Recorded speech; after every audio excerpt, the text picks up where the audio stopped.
día, muy buenas tardes a todos. Aquí muy agradecida por tener esta oportunidad de compartir con ustedes estas experiencias que hemos ido desarrollando en la atención integral de personas en contextos de movilidad y situación de migración. Como comentó Víctor Ávila, nosotros somos psiquiatras infantiles y tenemos la fortuna de además trabajar en el Hospital Psiquiátrico Infantil Dr. Juan Navarro. Es el único hospital psiquiátrico infantil en México, de aquí hasta Argentina, en donde hay otro más o menos similar, como hospital propiamente.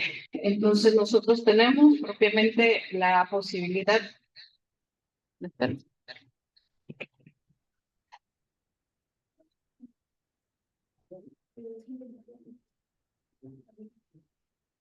Y porque creo que está un poco.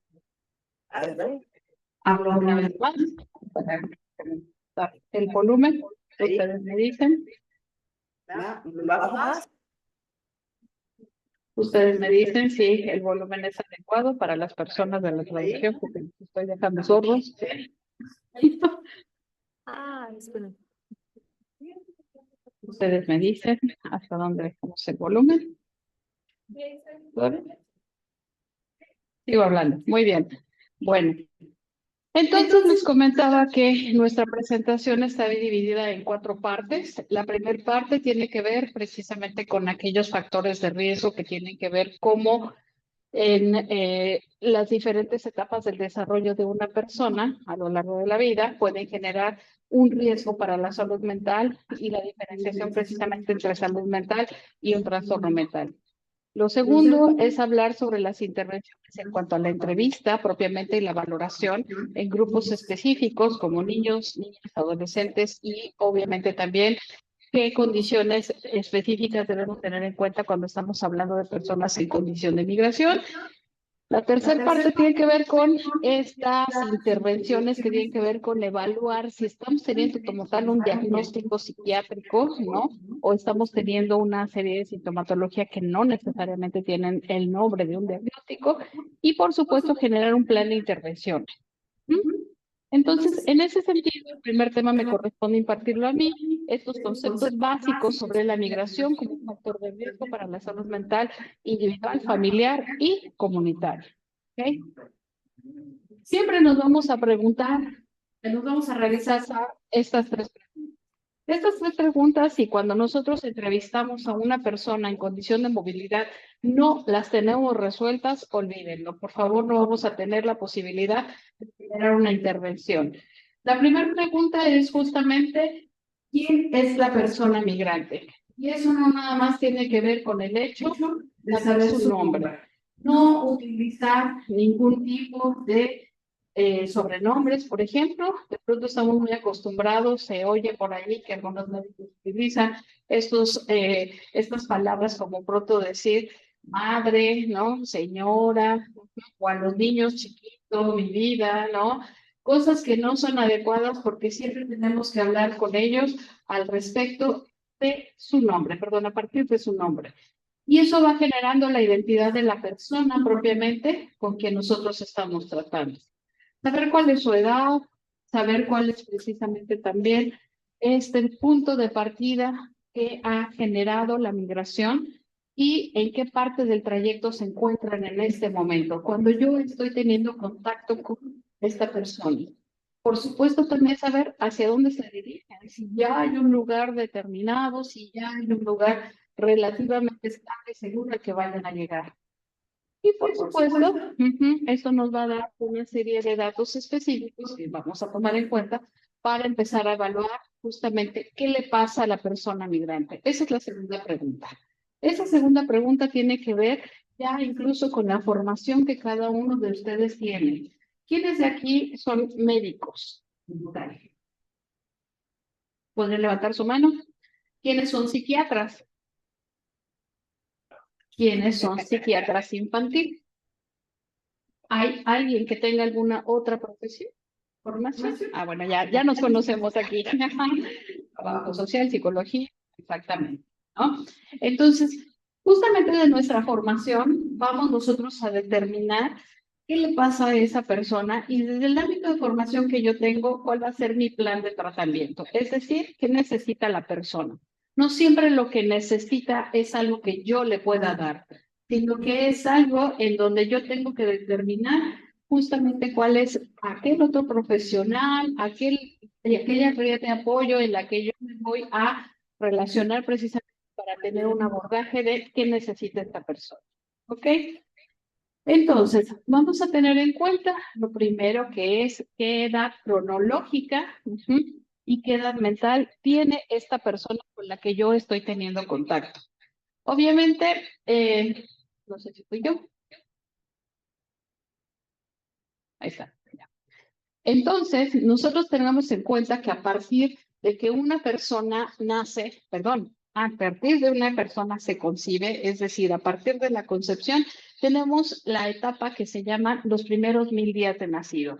Un concepto bastante más utilizado probablemente por los pediatras, en donde nosotros tenemos la posibilidad desde el momento de la concepción hasta los primeros 2 años tener en cuenta que es uno de los momentos en los que el neurodesarrollo tiene un pico bastante alto, no solo por la formación de las estructuras, sino también por la posibilidad de que se vea vulnerado por diferentes situaciones. Entonces, estos primeros 1000 días de vida son precisamente los que vamos a tomar como punto de partida. ¿Para qué? Para las demás etapas. La siguiente etapa es la etapa preescolar de los 3 a los 5 años y justamente ahí es donde podemos empezar a tener una evaluación un poquito más profunda de desarrollo. Yo no quisiera que todos ustedes se fueran de aquí pensando que queremos que sean expertos. Bueno, los psiquiatras infantiles sí, por supuesto, ¿no? Desde su formación. Pero evidentemente tenemos que tener en cuenta que yo voy a hablar con una persona de acuerdo a ese nivel de desarrollo cognitivo y si está en relación a su desarrollo cronológico. Después sigue la etapa escolar de los 6 a los 11 años y justamente esta etapa es en donde toda esa historia personal y familiar va a cobrar una importancia bastante grande. ¿Por qué? Porque es cuando se tiene una memoria mucho más específica de ciertos eventos. Una memoria incluso de donde las situaciones de migración quedan mucho más claras, ¿ok? Niños más pequeñitos están un poco más protegidos, bueno, cuenta la leyenda, porque vemos a veces menores de 5 años que pueden tener una condición incluso no acompañada. Y bueno, evidentemente, después la etapa de adolescentes, de los 12 a los 18 años, 18 años específicamente porque en México ese es el momento de la mayoría de edad y no necesariamente porque ahí acabe el neurodesarrollo. El neurodesarrollo, pensando en diferentes autores, ustedes verán que está reportado que todavía hasta los 23, 24 años se pueden tener algunos datos de neurodesarrollo. Creo que ya había quedado claro que la mayoría de nosotros sobrepasamos esa edad, ¿no? O sea que evidentemente también vamos a darnos cuenta que la naturaleza y la gravedad de la experiencia que se viva en una condición de movilidad tiene muchísimo que ver en qué etapa se encuentren, no solamente por el momento de tener una memoria específica, sino de cómo se van a modificar precisamente todas las historias de cada una de estas personas a través justamente de tener un desarrollo favorable, un desarrollo esperado, crítico, o que se vea desviado, alterado. Y evidentemente, perdón, aquí estaba en inglés, creo que no las puse, pero para que las tengamos en cuenta, en las poblaciones específicas. Poblaciones específicas ya estamos hablando nada más de niños, niñas y adolescentes, pero también estamos hablando, por ejemplo, de poblaciones de la diversidad sexual. Estamos hablando de poblaciones que tienen que ver con grupos étnicos específicos y evidentemente que tienen otras barreras como por ejemplo el lenguaje, ¿no? Que tiene, por ejemplo, en un momento dado la posibilidad de no estar acompañados cuando van en el trayecto, y eso nos hace tener en cuenta que cualquiera de estos factores puede impactar en alguna de las etapas que nosotros estamos hablando. Obviamente, cuando ya acoplamos esto al momento específico de la migración, tenemos que darnos cuenta que esa persona migrante puede estar sola, puede estar acompañada, pero tenemos que saber los motivos justamente de esta migración. Hay las migraciones que se dan precisamente por motivos de seguridad, por motivos de buscar un mejor desarrollo para las personas y algunos de ellos tienen desde el inicio una buena meta que en un momento dado sea más segura, sea más controlada. Hay otros que no, que se dan una total incertidumbre, violencia, y evidentemente esto nos da que además tengamos que ver como tal la condición migratoria. No hay migraciones ilegales y es bastante lastimoso escuchar que todavía muchas personas hablan de este término como tal de ilegalidad, como algo incluso criminal, y no solamente personas que no hablan cotidianamente del tema, incluso tomadores de decisiones, ¿no? Nosotros hemos trabajado precisamente con personas de niveles de ciertos tomadores de decisión en el gobierno y al hacer precisamente este tipo de capacitación, ellos nos siguen hablando de la ilegalidad. Siempre que nosotros hablamos de la irregularidad, más bien por el hecho de que a lo mejor no se cumplen algunas especificaciones de los lugares de llegada o de tránsito, es cuando ellos nos dicen, bueno, pero sigue siendo algo de eso fuera de la ley. Ese momento, además del ciclo en el que ocurre, que puede ser evidentemente desde el origen, el tránsito hasta el destino, nos lleva a pensar también cómo estaba el estado de salud previo de esta persona, desde el momento en el que sale. Hoy hablaba con una pequeña que tiene una focomelia del antebrazo izquierdo y que evidentemente desde el lugar de salida, de origen, desde el lugar, ay sí, no sé, oye. Desde el lugar de origen, tenemos esa posibilidad de que ella ya haya sufrido acoso escolar, ya haya sufrido además una situación. ¿Qué es lo que tenía? Focomelia, es decir, nació sin el antebrazo izquierdo, una malformación congénita. Ajá, ok. Esto entonces hacía, obviamente, que fuera víctima de acoso escolar en la escuela, ¿no? Sus compañeros la agredían, sus vecinos la agredían y por otras razones, además que hacían alusión a su familia, pues ellos tuvieron que salir y en el tránsito pues ha sido como identificada precisamente como la niña que no tiene un antebrazo, ¿no? Entonces, estas condiciones hacen que sea todavía más complicada precisamente este trayecto porque le va a cargar a esta pequeña de eh, de un estrés mayor y evidentemente de una respuesta mucho más complicada. Por eso decimos que la migración es un estado permanente de violación de derechos, porque los riesgos que se enfrentan, además de que se frenan las posibilidades de desarrollo y no se disfrutan de los derechos básicos. El derecho básico a la salud, como les decía, a veces el hecho de tener a nombre una educación. Ayer nos dio muchísimo gusto conocer a una asociación que tenía esta como misión precisamente, perdón, una ONG que tiene esta misión de llevar educación a los albergues como tal, pues justamente es tener una de las coberturas de uno de los derechos básicos. Y bueno, esto a que nos lleva precisamente a qué le pasa a esta persona en condición de migración. Y voy a dejar en claro justamente que ¿qué le pasa? Pues una afectación precisamente, ya todos tienen clarísimo cuál es el estado, la definición de el estado de salud mental, ¿no? ¿Por qué? Porque a partir de la pandemia esto se ha popularizado tremendamente. Creo que a veces a los psiquiatras, ¿no? Creo que a veces a los psiquiatras infantiles se nos olvida que nuestro trabajo es precisamente esa restitución, ¿no? Y es muy común que nos hablen de la patologización que hacemos precisamente de las características que pueda tener una persona y sobre todo una persona en condición de migración. Entonces, justamente este estado de bienestar particularmente es algo que el niño todavía está en un proceso en construcción. ¿Quiénes somos los responsables de brindar ese estado de bienestar para que él desarrolle sus capacidades? Nosotros somos los adultos, las personas que estamos en contacto con ellos, precisamente para brindar ese estado de bienestar. Ahora, hay una estrecha frontera, ¿no? Entre los problemas de salud mental y los trastornos mentales. Y eso se llaman problemas de salud mental. Aunque nos cueste trabajo hacer la diferenciación entre los problemas y los trastornos, es algo que es nuestro trabajo específico. Ustedes y yo sí podemos hablar de trastornos mentales. ¿Por qué? Porque están en una clasificación descrita que tiene una evidencia científica de que existen, ¿no? Que no existen nada más aquí en México, en la frontera con Estados Unidos, sino que existe precisamente a nivel mundial.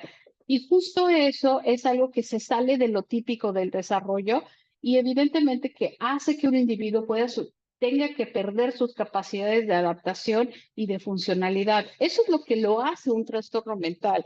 Y muchos de los problemas que vimos incluso el día de hoy son problemas de salud mental, ¿no? Alguien que de repente no puede dormir, ¿por qué? Porque en el lugar donde está durmiendo hacen oración hasta las 3 de la mañana, ¿no? ¿Por qué? Porque en un momento dado les permiten permanecer todo el día acostados y hay una inversión del ciclo sueño-vigilia que no tiene que ver precisamente con una patología, sino con una situación psicosocial en el entorno que hace que estas condiciones se estén presentando. Entonces, hay una serie de factores de riesgo que nos van dando la posibilidad de identificar que la migración en sí misma es un factor de riesgo.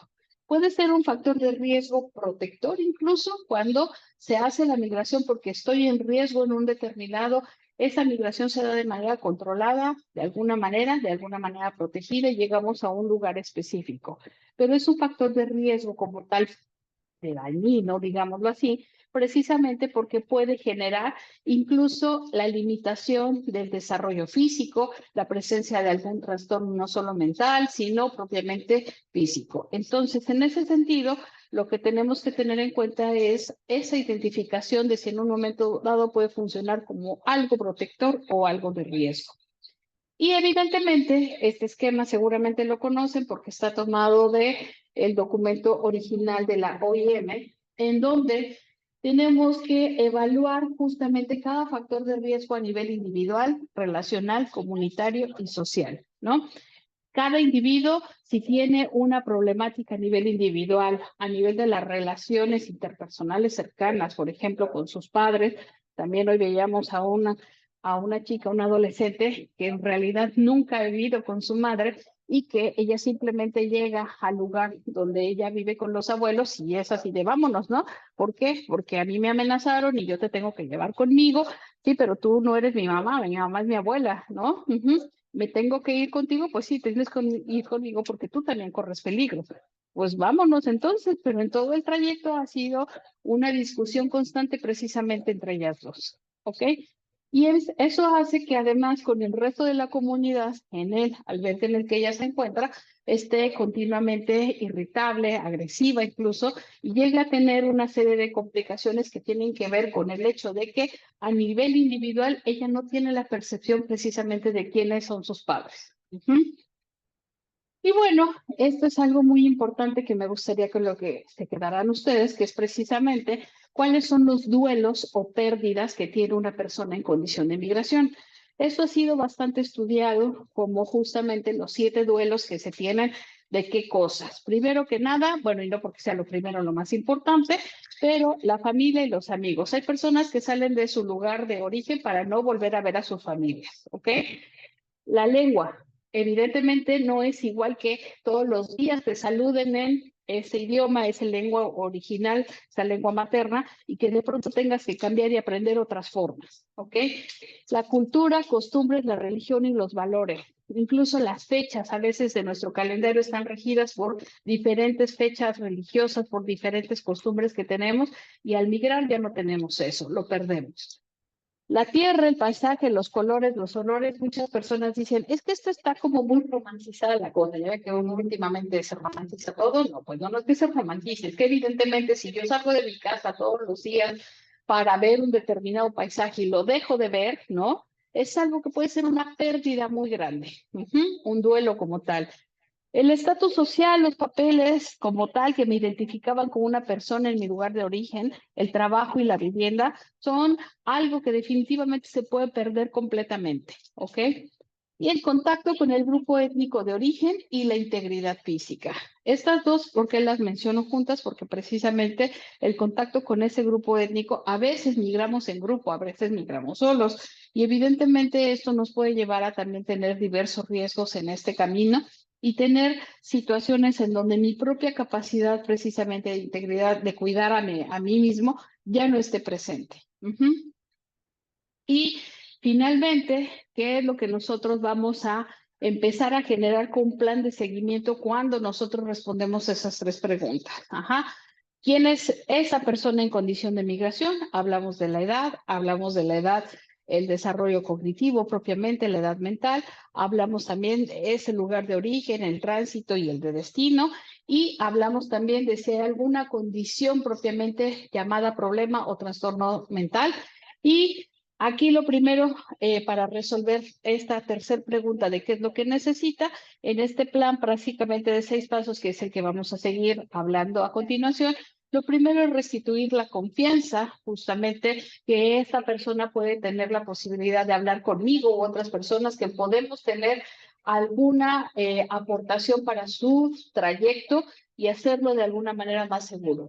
Transformar la identidad, precisamente ahorita tú estás en un proceso de cambio que puede llevarte hacia diferentes riesgos, pero en un momento dado lo que estamos buscando es cuidarlo para que vaya hacia la mejoría.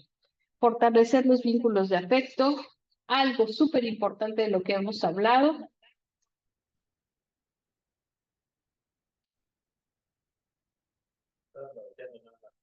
que es justamente el cuidado de los cuidadores. Es algo donde nosotros específicamente en este cuidado, nosotros todos somos cuidadores justamente desde el momento en el que estamos teniendo una atención. Y a veces de pronto no podemos parar cuando nos están mostrando cierta información, cuando nos dicen, mire, le voy a enseñar el video de mi hijo que todavía está allá y que no viene y no me creen aquí, para que me den la visa, ¿no? Para que me den una cita lo más pronto posible, ¿no? Nosotros también tenemos que aprender a cuidarnos. Vamos a hablar un poco más de eso.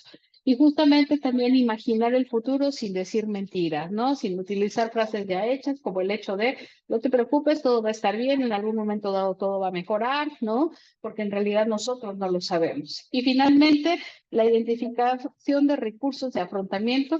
Si yo identifico una persona que tiene pocas capacidades de pronto para hacer una expresión verbal de sus emociones, para hacer una regulación precisamente de esas emociones y tener conductas disfuncionales en un momento dado, pues tengo que empezar a identificarlas para tener un mejor manejo de ellas. Entonces, este primer plan es justamente el de seguimiento, que nos llevaría, como les decía, a tomar en cuenta que una persona necesita diferentes formas de ir tratando de resolver, justamente después de que conocemos quién es y qué le pasa, cuál es ese plan de tratamiento, que incluso puede llevarnos a, en un momento dado, tener una entrevista, un tipo de entrevista específico con esa persona, un tipo de intervenciones específicas y tanto diagnósticas como de tratamiento. Doctora Tisbesauer, le cedo la palabra para que nos hable precisamente de la entrevista y de la evaluación.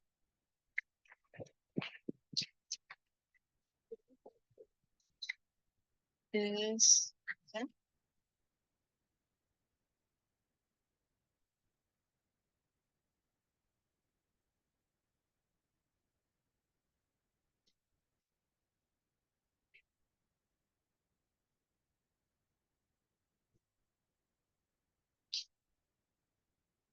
Yo- Solo es,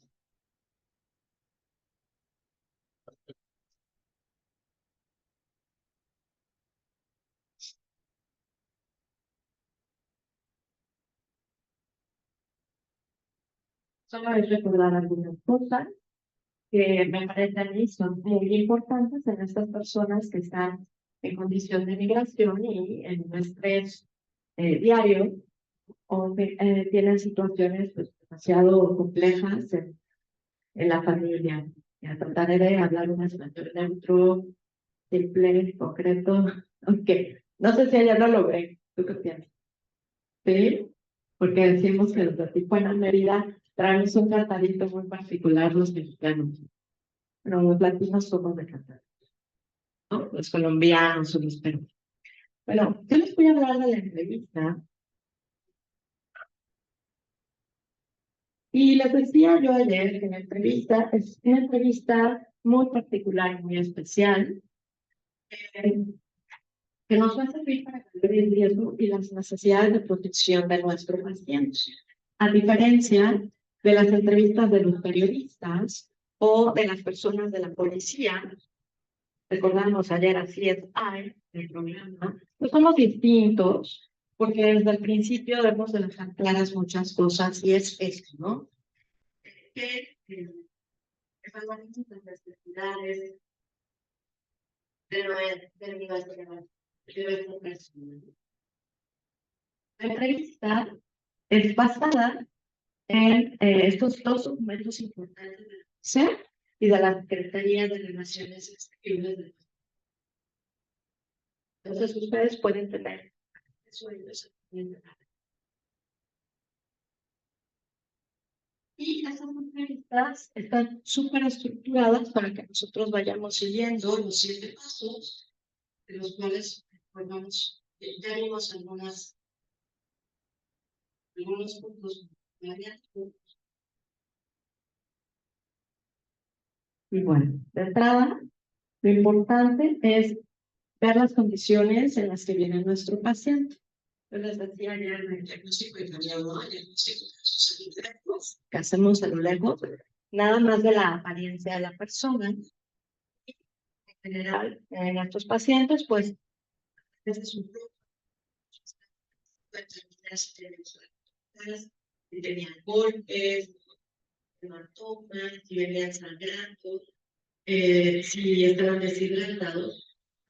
Y nosotros determinamos si la atención médica no psiquiátrica de urgencias era previa a que nosotros conociéramos al paciente y poder llevarlo a un hospital. En este caso, la atención psiquiátrica pasa a un segundo término. Es más importante la integridad física del sujeto. Aquí damos algunos ejemplos. Si viene cansado, si trae lesiones visibles, si su ropa está rasgada, si vemos que trae sangre en los pantalones, que está en la ropa, esa es una señal de que algo más está pasando y algo más tenemos que hacer antes de verlo psiquiatra. La actitud del paciente es muy importante.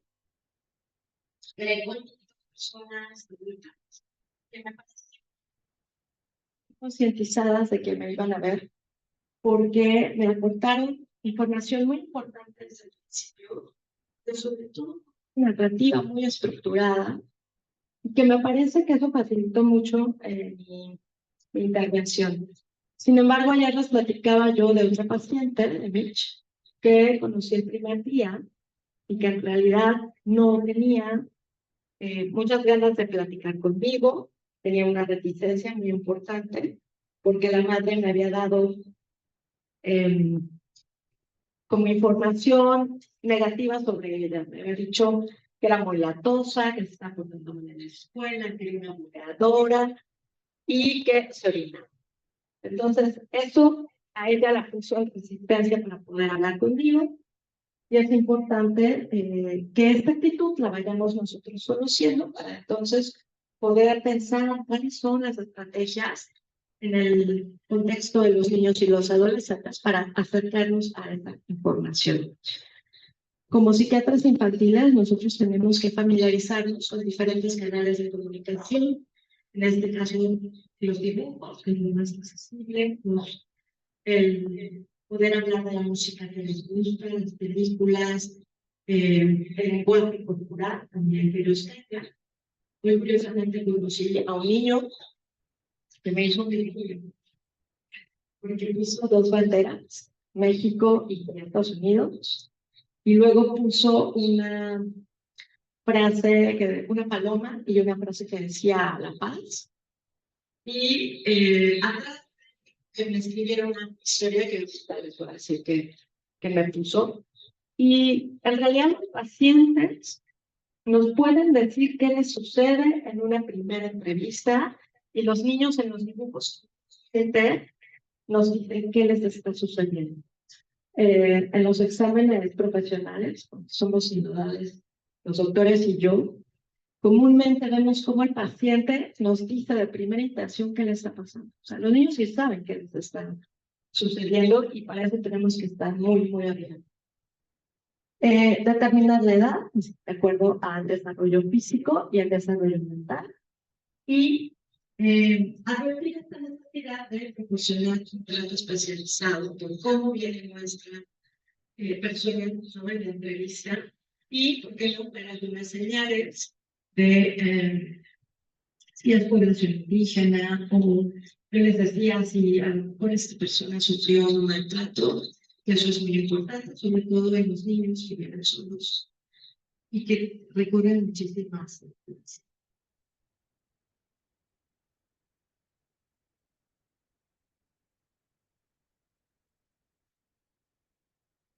Bueno, el lugar de la entrevista es muy importante. He visto que de manera general en los lugares a los que hemos ido, sí están como espacios que se pueden adaptar, que pueden estar disponibles, son espacios grandes, no son templos, pues son grandes y casi siempre nos ponemos en una esquinita, ¿no? Entonces parece ser que existen estas circunstancias aquí mencionadas: ventilación, iluminación, privacidad. Yo les hablaba de los elementos atemorizantes en el contexto de que a veces las personas están psicóticas, que sufrieron algún abuso, y que cuando esas escrituras abstractas, ciertas circunstancias,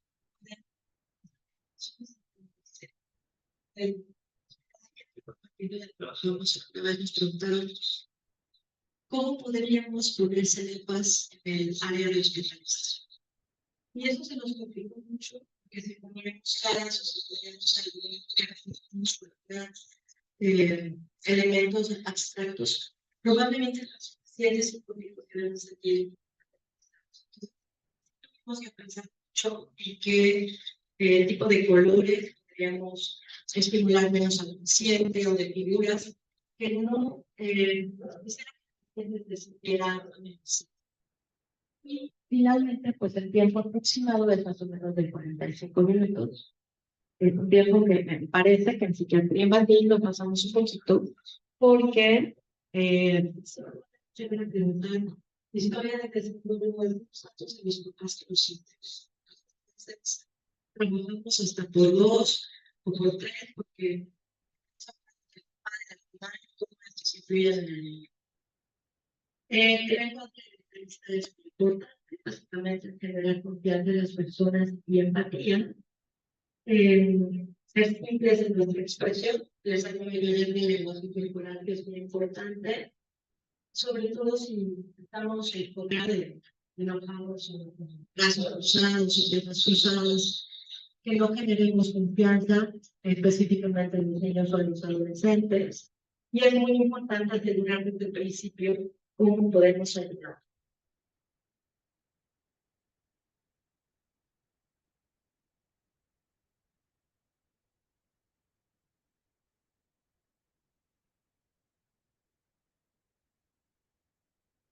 Respecto a apretar el hielo, digo, romper el hielo. Saben que yo soy migrante digital. Entonces, bueno. Y esto de informar antes de preguntar, es decir, comentar que nuestro objetivo no es acusarlos, no es llevarlos a la policía, sino que tenemos el objetivo de saber quiénes son, contestarnos las 3 preguntas. ¿Se acuerdan cuáles son las 3 preguntas que nos tenemos que contestar? ¿Quién es la persona? ¿Qué tiene la persona? ¿Y qué necesita? Si nosotros, al terminar la entrevista, logramos las respuestas, vamos a hacer una intervención adecuada. Y aquí hay preguntas que de referencia debemos evitar y preguntas que se nos sugieren. Indagar el lugar de origen, el lugar de explorar su origen familiar, o indagar por qué se decidió emigrar, en lugar de explorar por qué no está acompañada esa persona. Importante es indagar los riesgos de violencia y los posibles riesgos de otros tipos de violaciones a la ley por la persona. Bueno, ¿qué sí preguntar y qué no preguntar? Es muy importante. Primero, nuestra entrevista tiene que ser una entrevista abierta. Evitar que las personas nos contesten con un sí o un no. O sea, las preguntas tienen que ser abiertas. O sea, segunda, hacer un lenguaje al niño simple, completo y dependiendo su edad de desarrollo. Y dentro de las preguntas, tratar de también utilizar algún material que podamos leer, un material concreto como juguetes, como les decía yo, tenemos que evitar utilizar ciertas preguntas como el cómo, el cuándo y el por qué, debido a que estas preguntas conllevan una elaboración abstracta cognitivamente para el paciente. Las preguntas que sí un niño puede respondernos es el qué, el quién y el dónde. Entonces, de esas preguntas es más fácil que ellos nos puedan describir, nos puedan decir. Ya dijimos que con los juguetes, sobre todo los muñecos, los niños pueden darnos una idea de lo que sucedió, si fueron víctimas de violencia o si fueron una violación en tu camino. También habíamos dicho ayer que podemos utilizar el entendimiento, es decir, que en algunas circunstancias que queremos detallar, mejor dicho, decirle al paciente, nosotros no entendimos, que yo no entendí, que me lo expliquen más claramente, y entonces el niño podrá explicármelo de otra forma. También evitar repetir varias veces la pregunta. Si yo no vi que en un intento el niño no me contestó, entonces preguntarle quizá de otra manera, no de la misma.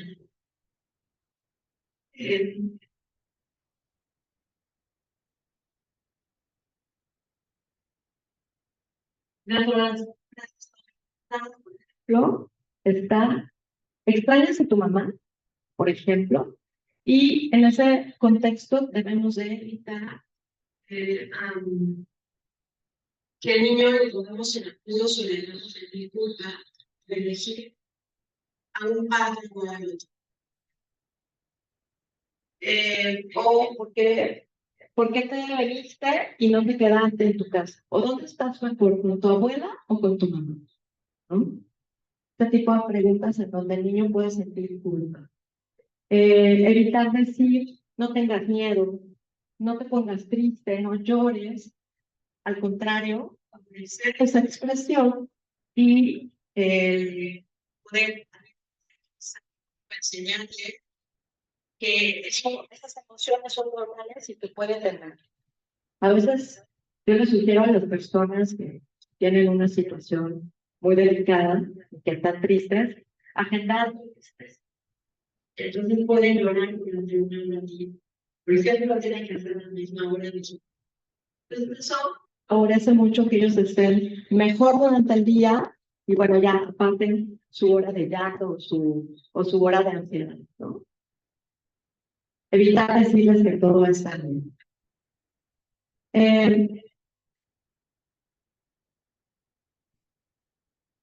Ok, bueno, aquí habla sobre la resistencia a dar información, ¿no? Y aquí lo importante es decir que el niño y el adolescente deben saber, decía yo, qué es lo que vamos a hacer. O sea, con esta información, el hacer de nosotros es para apoyarlo y para mejorar su estado.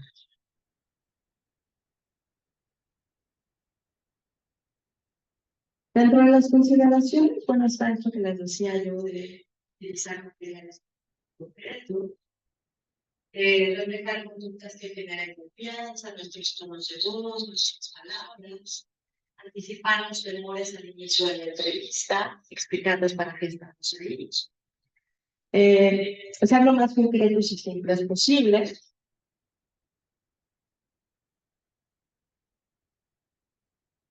Utilizar esta lectura no verbal, para lo cual estamos entrenados. Permitir una narrativa libre, el evitar repetir nosotros la narrativa que nos están diciendo. Y algo muy importante que he visto en los últimos días aquí es que hay personas y existen médicos que les da un poco de miedo saber que les van a decir algo, una narrativa triste o negativa angustiante. Entonces, Son personas de salud, porque yo les sugeriría es que si van a ver este tipo de pacientes, deben de tener un análisis personal. O sea, creo que hay que ustedes sepan que les gusta ver o que no les gusta ver, qué les gusta escuchar, o qué pueden escuchar, y si pueden dar una intervención a las personas, deben ya saberlo. Y si deben de estar ustedes, si van a necesitar un videoterapeuta, con quien pueden ustedes hablar bien sus. Creo que esto les va a ayudar mucho en su día a día con las personas que puedan ustedes consultar. Finalmente, decirles de la entrevista y dentro de las frases que se sugiere utilizar están ahora más sobre quién eres tú y lo valiente que eres, o ya entendiste que pasaron muchas cosas para que llegues hasta aquí, ¿no? Y eso pues va a dar aliento y tranquilidad a nuestro paciente.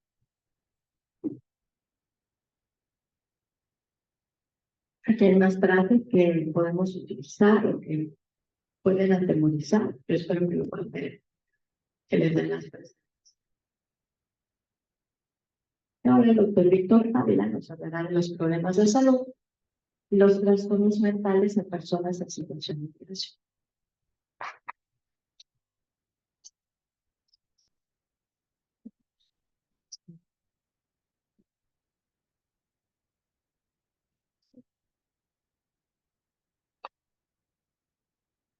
¿Se escucha bien?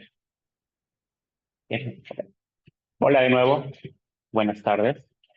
Un poco raro traer esto, pero bueno. Vamos a ver, después de estos procedimientos de una entrevista, como le explicó la doctora Sauer, y ya reunimos nuestra cantidad de información clínica, ahora, ¿qué vamos a hacer con esa información clínica? Después de una elaborada y exhaustiva información sobre el paciente, es el momento de determinar qué es lo que necesita, como decía también la doctora Hermida, y elaborar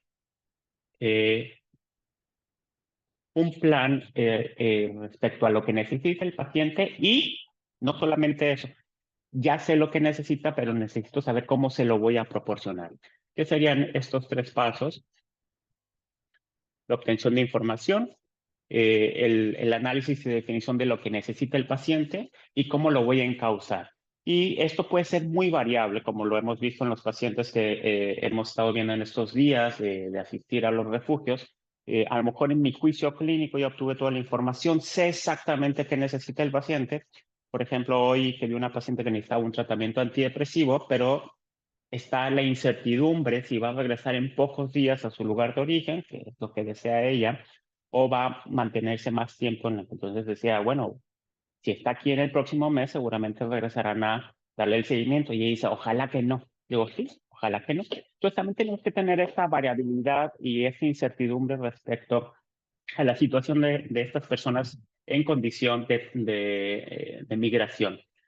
El manejo, bueno, siempre tenemos que valorar si no hay una condición psiquiátrica aguda.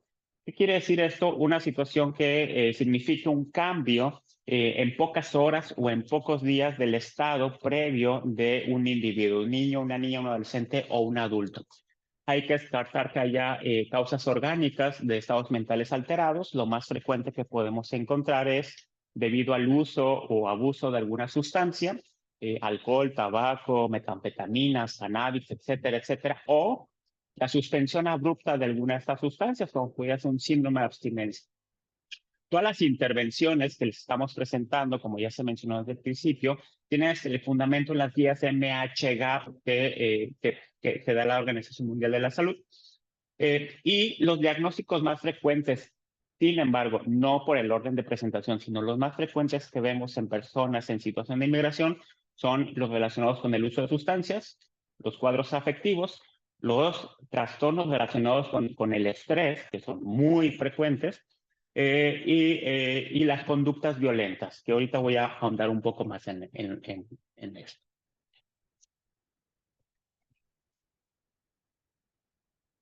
Creo que se desconectó. Bueno, a la antigüita. Tampoco se puede.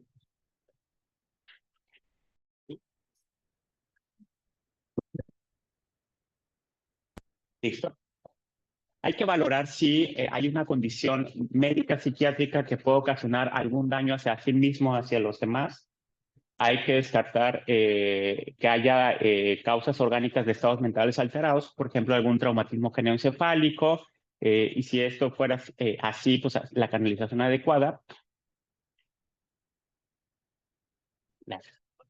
Y de acuerdo con la guía de atención psicosocial de las personas migrantes en Mesoamérica, la migración puede causar los siguientes impactos y los divide en situaciones físicas, situaciones psicoemocionales y situaciones colectivas.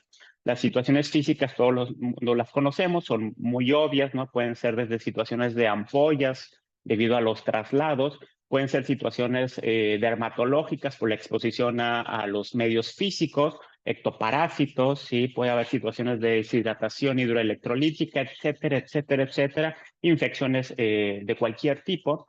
Sin embargo, en el plano psicoemocional puede haber una gran variedad de expresiones emocionales que pueden tener estos individuos y que no se limitan a unos pocos, sino puede haber desorientación, miedo, angustia, confusión, inestabilidad emocional, que haya cambios emocionales súbitos, abruptos, de corta duración, tristeza, rabia, ansiedad, etcétera, etcétera, etcétera. No podemos decir que esta es la presentación típica que van a tener los niños, niñas, adolescentes o adultos en situación de migración, porque puede ser un espectro muy amplio.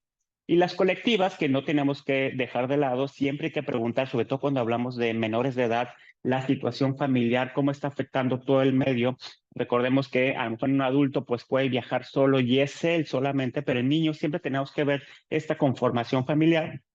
Nos vamos a encontrar con la desestructuración familiar, la visión de la migración como única forma de realización, cambios en los roles en la generación de ingresos y procesos de aculturación, que lo vemos todo el tiempo, ¿no? Este cambio donde la mujer típicamente es la que se queda en la casa, pero de repente cambia el rol a ser la proveedora, bueno, es algo que vemos muy frecuentemente por la ausencia del padre, la desaparición por X motivo. En el seguimiento, tenemos que tener en cuenta que puede haber, sobre todo en niños, niñas y adolescentes en situación de inmigración, puede haber una confusión y desorientación por el alejamiento de su lugar de origen y por desconocer el contexto en el que se encuentran. Recuerden que los niños a veces no se les explica exactamente a dónde van o por qué estamos haciendo esto. Y eso si viajan acompañados, si viajan solos, pues todavía va a haber una mucho mayor incertidumbre. ¿Y qué hacen los niños cuando desconocen de la información? Empiezan a través de procesos de fantasía a crear escenarios que expliquen lo que están viviendo en el día a día. Entonces, esta situación de estar en un lugar que desconocen o en una situación que no es la típica, van a empezar a crear estas fantasías que muy pocas veces están cercanas a explicar lo que realmente están viviendo. Todo aquello vinculado a la vida cotidiana que da sostén y provoca sensación de seguridad, la comida, el lenguaje, la música, los olores, las formas de expresión pueden ser muy cambiantes y resultan desconocidos y ajenos ante estos cambios. El aumento de la sensación de soledad, aislamiento y falta de alternativas, sobre todo si no viaja en grupo. Otras cuestiones que tenemos que tener en cuenta, sobre todo en menores en este seguimiento, es que, esto ya lo vimos, que se encuentra separado, si se encuentra separado y sin contacto a algunas figuras adultas significativas, seguramente avivará el temor a poderlos perder. Recuerden que los niños y niñas requieren de este abrazo social que da la familia y al no tenerlos puede aumentar este riesgo real o imaginario de perderlos. Que se perciba a sí mismo del fracaso y la desvalorización por no haber logrado su meta. Frecuentemente todos nosotros nos vemos como los protagonistas de nuestra propia película, nuestra propia historia. ¿Y qué sucede en estas historias que nos narran desde pequeños? Pues los protagonistas de los cuentos, de las series, de las películas, casi siempre llegan al final de la película y consideramos que la película tiene un buen final si logró el objetivo. ¿Qué pasa con estos niños si les han dicho la meta es que logremos a tal o cual lugar o que logremos esto y no lo logran? Tal vez yo no soy el protagonista, soy un personaje secundario que definitivamente no está logrando esto y esto me resta valor o importancia como individuo. Que prevalezca la sensación de desesperanza y de que nada vale la pena sería la consecuencia de lo anterior. Que aparezcan efectos adversos de estabilidad emocional como la despersonalización. Si yo ya no tengo este valor como persona, yo ya no tengo esta importancia dentro de mi historia, sobre todo si la migración no solamente se ve como un medio para lograr un objetivo, sino que es también el medio para identificarme como individuo, para darme valor. Entonces, si no lo logro, obviamente va a aparecer esta situación de despersonalización. Y sobre todo, también checar si hubiera situaciones de violencia que tuvieran estar relacionados sobre todo a si ese niño, niña, adolescente, adulto viene a un lugar donde o ha sido testigo de violencia o ha sido víctima de violencia o en algunos también casos ser el actor que ejerce la violencia. Que como todos hemos visto estas historias en estos albergues o casas hogar o estas historias desgarradoras, no es nada raro que incluso pueden haber ejercido todos estos papeles, víctima, testigo o incluso ejersor de violencia. Otros datos que tenemos que tener en cuenta en este seguimiento es que si bien los escenarios de cada uno de nuestros pacientitos, de niños, niñas, adolescentes, adultos que estamos valorando, van a determinar las necesidades individuales, las siguientes orientaciones ejemplifican algunas de estas situaciones comunes. Y les pongo esta pirámide, este triángulo, donde, como en la distribución de la población que requiere los niveles de atención, vamos a ver que hay actores que ejercen en cada uno de estos niveles y los servicios y programas que están orientados. Y les voy a dar un spoiler, ¿sí? Para no leer todo este material, pero prácticamente la gran mayoría de la población que atendemos no va a requerir servicios especializados de salud mental, afortunadamente, ¿no? Pero sí de apoyos y de programas que mejoren la salud mental. ¿Y quiénes van a estar a cargo de estos otorgamientos, de estas herramientas necesarias para mejorar la salud mental de niños, niñas, adolescentes y adultos? Pues los actores, pues aquí tenemos a muchos de ellos van a ser psicólogos, trabajadores sociales, ¿sí? Trabajos universitarios dependiendo del lugar donde estemos. ¿Y quiénes van a requerir los servicios de la población? Afortunadamente, porque ahorita vamos a ver algunas dificultades sobre quién otorga estas atenciones. Y aquí está lo que les mencionaba. Del nivel 3, 2 y 1, o 1, 2 y 3, como lo quieran ver, la gran mayoría no van a requerir, solamente van a requerir intervenciones psicosociales que pueda psicología, trabajo social, organizaciones no gubernamentales, etcétera. Y los servicios especializados es una pequeña cúspide donde estarán pues, los especialistas en salud mental, psicólogos clínicos, psiquiatras infantiles, hospitales, etcétera. Pero bueno, estos niveles de atención, acuérdense que los servicios básicos de seguridad, pues son los que tienen que ver con las necesidades básicas que cada individuo tiene, sobre todo si tomamos en cuenta la pirámide de Maslow, donde, bueno, pues es alimentación, seguridad, abrigo, techo, etcétera. Después vienen los servicios de apoyo a familias y comunidades, y el nivel 3 es cuando ya estamos identificando la población, el individuo que puede estar en riesgo de desarrollar situaciones peores, ¿no? Este niño, esta niña, este adolescente que ya detectamos que, este sí tiene un poquito más de riesgo, tenemos que ponerle un poco más de atención. Ahora, sabiendo esto, entonces, ¿quién atiende qué? O cuándo tenemos que mandar a tal servicio, o cuándo tenemos que derivarlo a tal, o no lo debo de hacer. Bueno, pues como les mencionaba, la gran base de la pirámide de la población de las personas en situación de migración van a requerir salud mental. Es un derecho básico, es un derecho universal. Y lo bueno es que se puede hacer a través de medidas muy simples como fortalecer el autocuidado, ¿sí? Que hace 2 días preguntaba que quién hacía autocuidado, los ponentes, y todos se quedaron callados así. Y luego, bueno, pues sí hacemos autocuidado, bueno, tratamos de hacerlo. ¿Qué medidas de autocuidado conocen? ¿Alguien? Tampoco aquí hacen autocuidado, perfecto. Ejercicio, ¿qué más?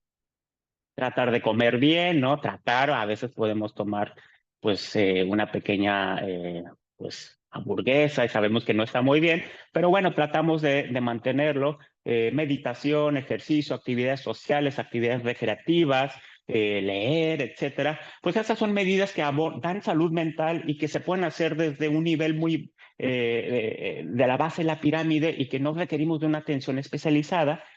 Pero también están los recursos de la comunidad, los recursos escolares. Ahora, como bien decía la doctora Armida, un poquito más arriba empiezan a aparecer los problemas de salud mental, sin que esto signifique un diagnóstico médico psiquiátrico, ¿no? Y aquí, ¿quién lo va a otorgar? Bueno, por los recursos de la comunidad, de servicios académicos, deportivos, recreativos, artísticos, espirituales, culturales y psicológicos. O sea, volvemos a lo mismo. Hay una gran cantidad de recursos que pueden dar esto a la población.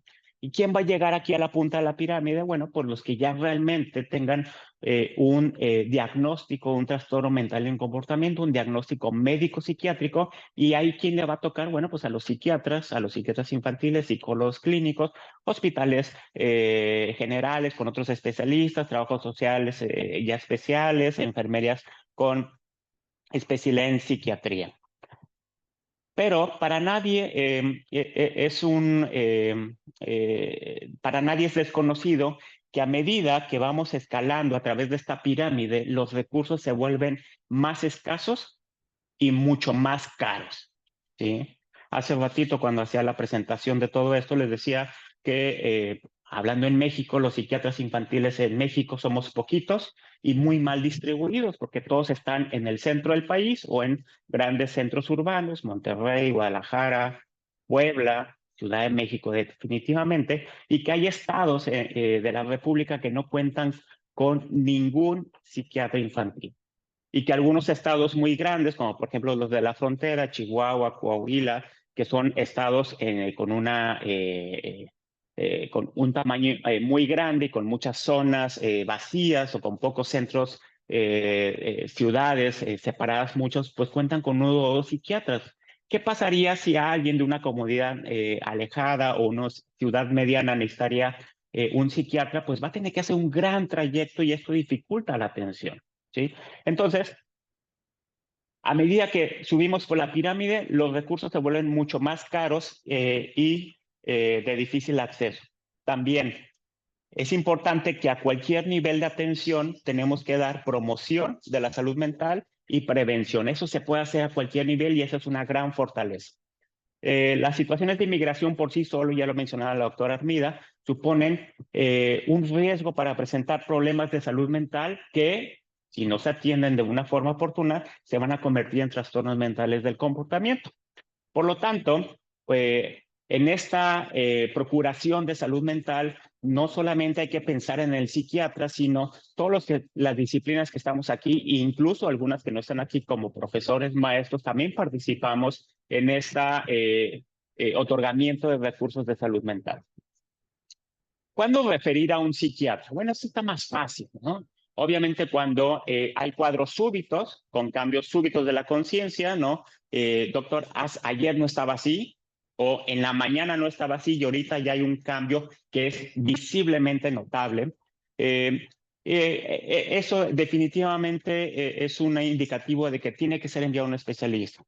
Cuando hay una lesión cerebral, cuando el paciente tuvo un golpe, en la mañana estaba bien, pero después todo el mundo vio que se cayó una escalera, recibió un golpe, bueno, pues esa es una urgencia médica psiquiátrica que amerita acudir a un hospital general.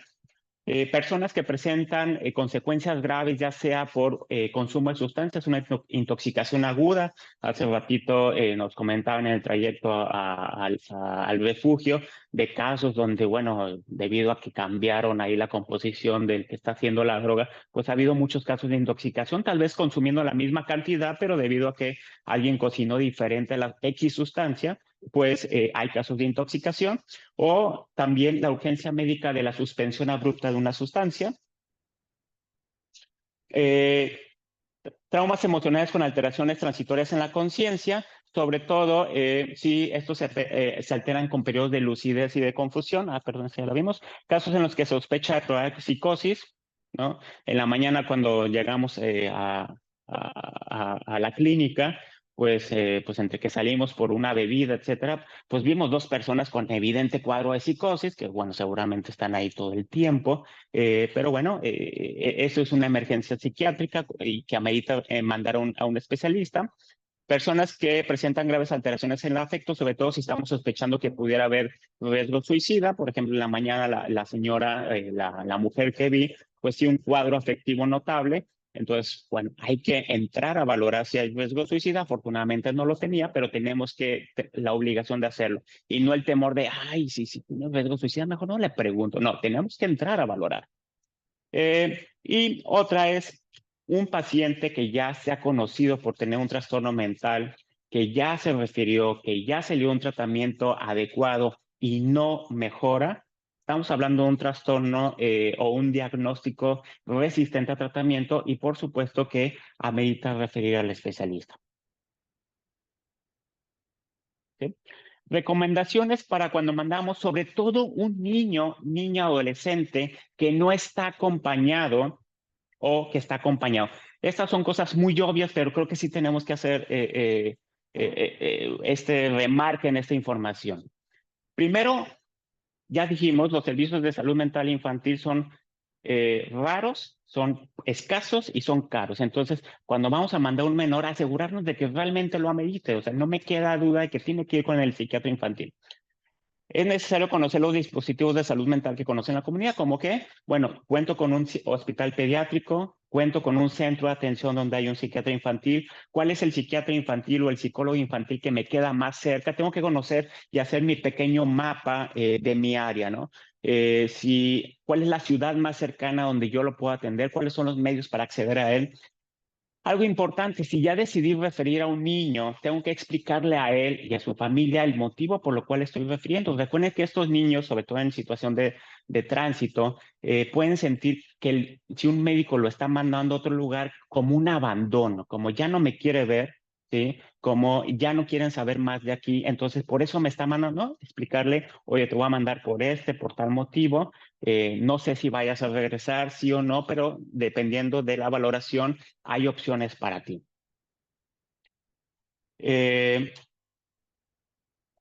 Esto bien importante, poner siempre los datos de identificación del menor, nombres, apellidos, ¿sí? Porque como están en esta situación de tránsito, es muy fácil que un menor se pueda extraviar o no sepamos dónde quedó, ¿sí? El nombre de los padres completo o de la persona adulta que lo acompaña, la dirección donde lo podemos localizar, si tuviéramos algún número telefónico también, porque es muy fácil que podamos perder a un menor y no saber dónde quedó, si ya se movió de sitio o no. Entonces, es bien importante los datos generales. Si es posible, hay que informar al profesional de la entidad del hospital a donde lo voy a referir, por qué lo voy a referir y en qué condiciones va. De ser posible, asegurarnos de que el menor va a ir acompañado de un adulto responsable y si no lo puedo asegurar, pues tal vez yo acompañarlo.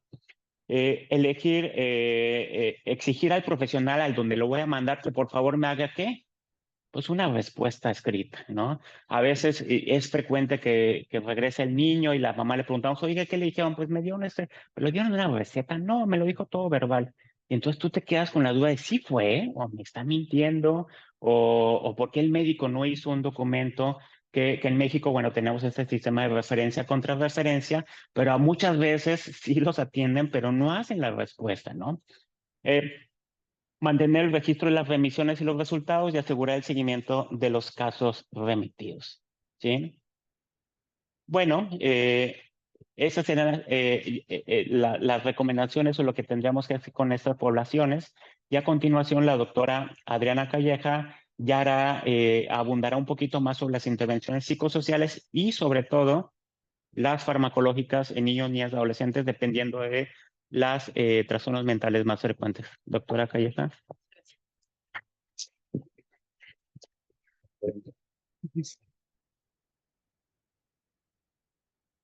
Hola, buenas tardes. Muchas gracias a todos por estar aquí. Gracias por la invitación. Y bueno, vamos a dar continuidad a esta plática. Sí me escuchan, ¿verdad? Que sí, ciertamente esto es muy raro. Bueno, vamos a hablar acerca de estas intervenciones psicosociales y farmacológicas para esta población. A manera de introducción, bueno, sabemos que un evento estresante, como puede ser la migración, pues de repente puede sobrepasar las capacidades que tiene una persona para afrontar esa situación y es cuando puede presentarse algún trastorno mental, un padecimiento o síntomas relacionados a alguno de ellos.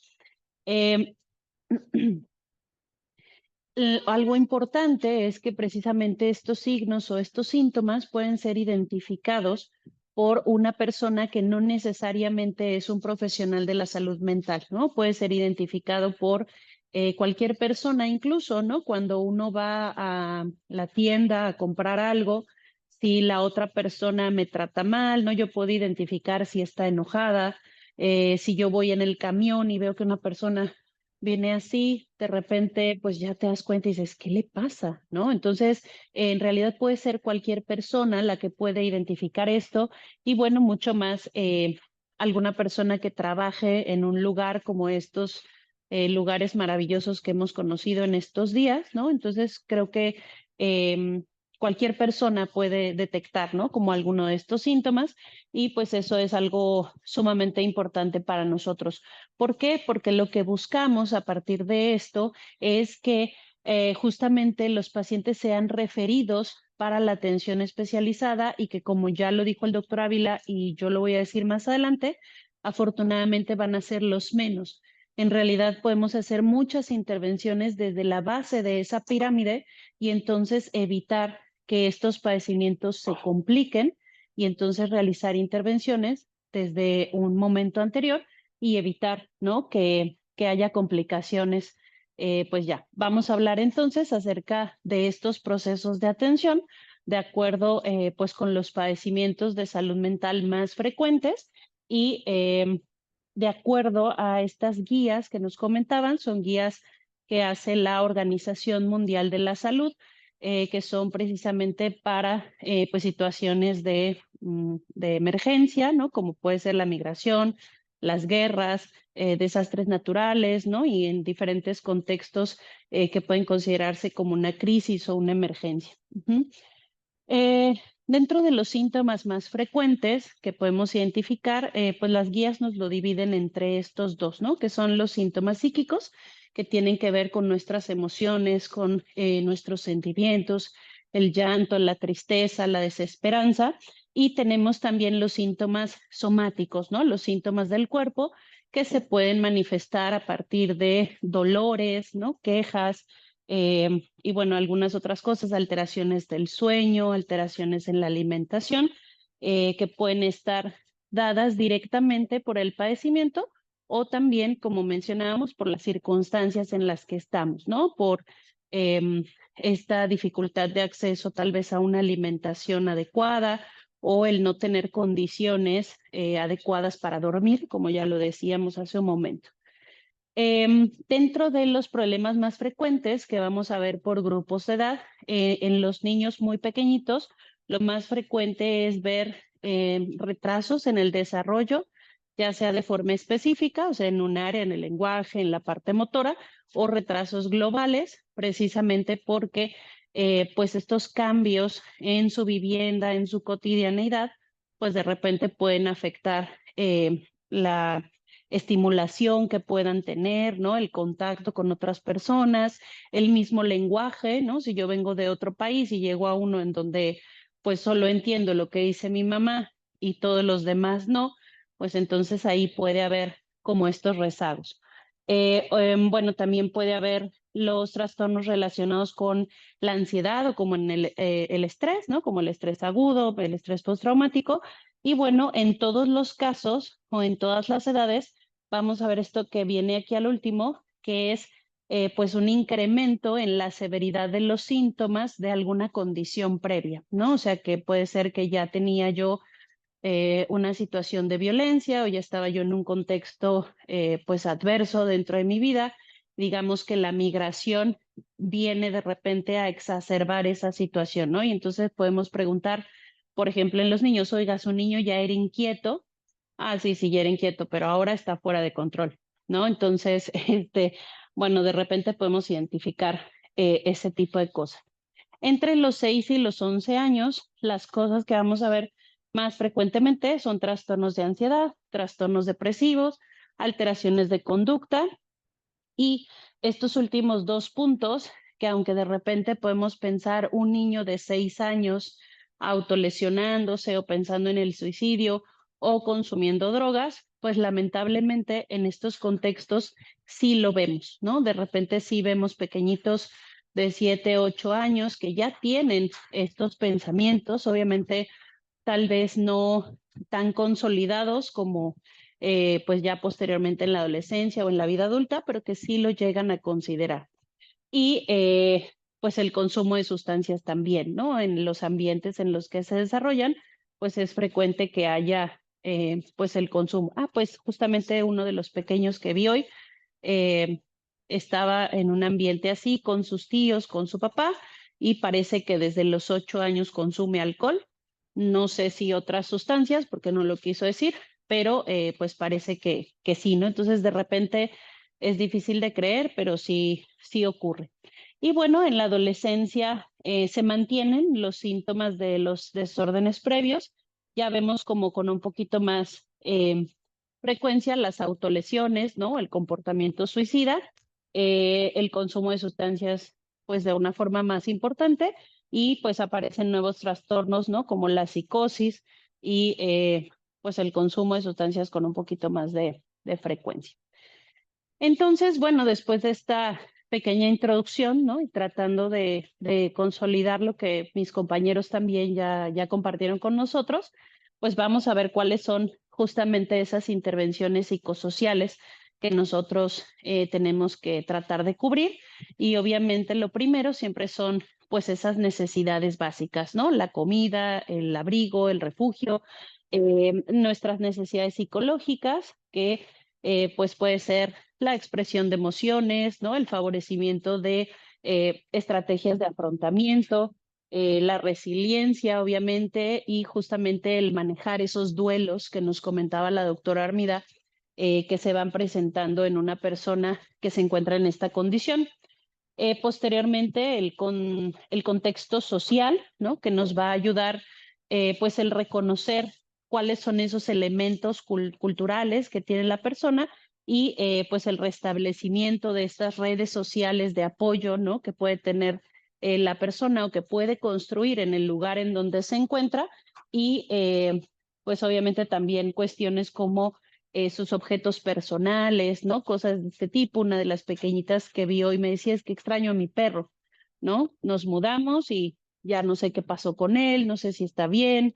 Me dice mi abuelita que se murió, pero yo no lo sé, yo lo extraño, ¿no? No tengo ninguna foto de él y cosas como este tipo, ¿no? Entonces, como que esa pérdida, vamos a ver más adelante, pues que estas intervenciones que podamos realizar en ese sentido, pues nos pueden ayudar a fortalecer ese arraigo.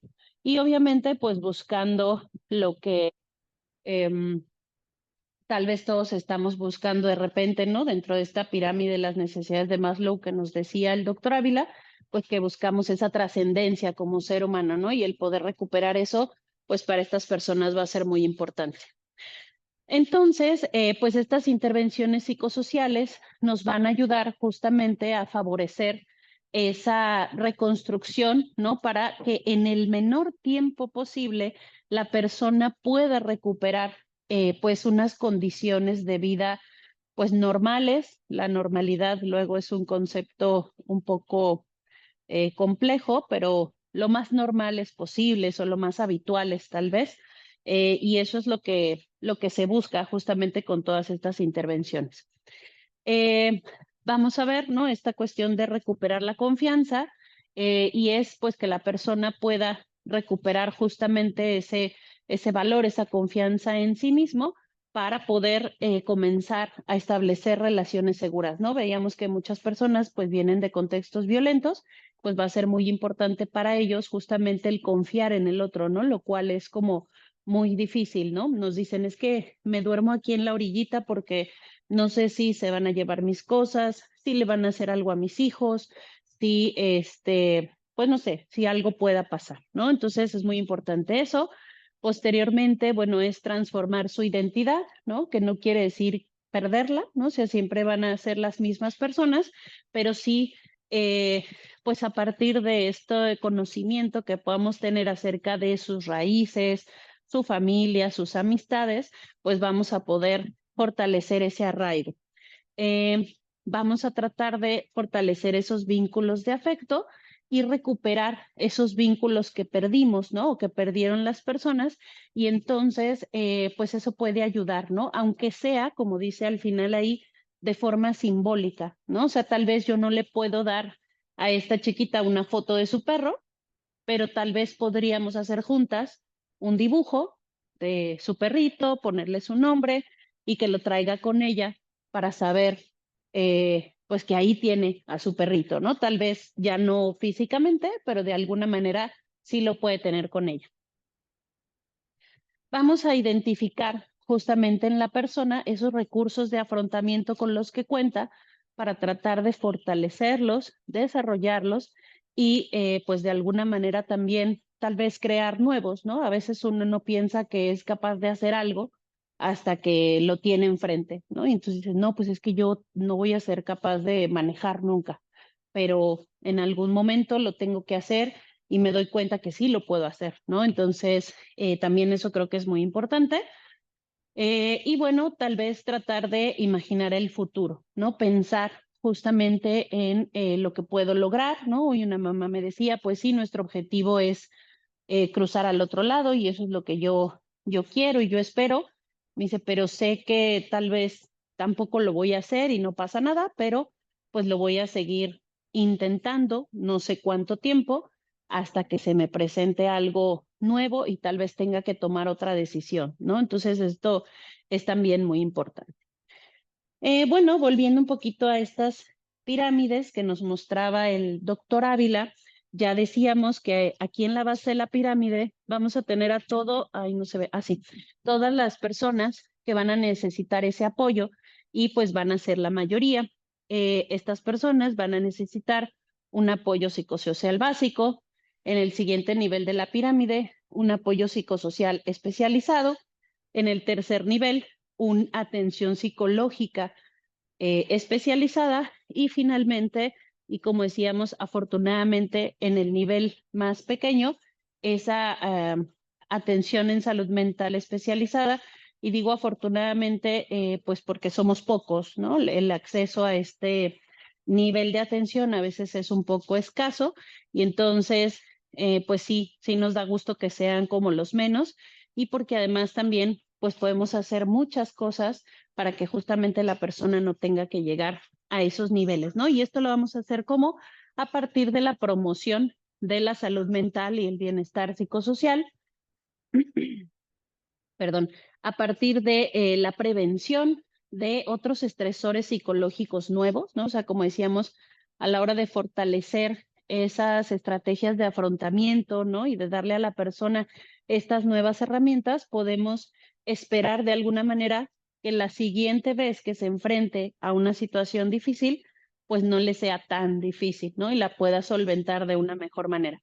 Y pues obviamente el tratamiento de estas condiciones de salud como ya más particulares. Entonces, ¿en qué consiste este apoyo psicosocial básico y que es justamente el que le vamos a brindar a todas las personas con las que tengamos contacto en esta situación? Pues es nuestra primera respuesta a emergencias. Esta la pueden dar los voluntarios, ¿no? Como decíamos, cualquier persona que trabaje en un lugar como estos, algunos miembros del staff que puedan tener una educación previa en la cuestión de salud mental, tratar de minimizar justamente los estresores psicosociales, dar primeros auxilios psicológicos, promover actividades que fortalezcan esas estrategias de afrontamiento y esa resiliencia y esos mecanismos.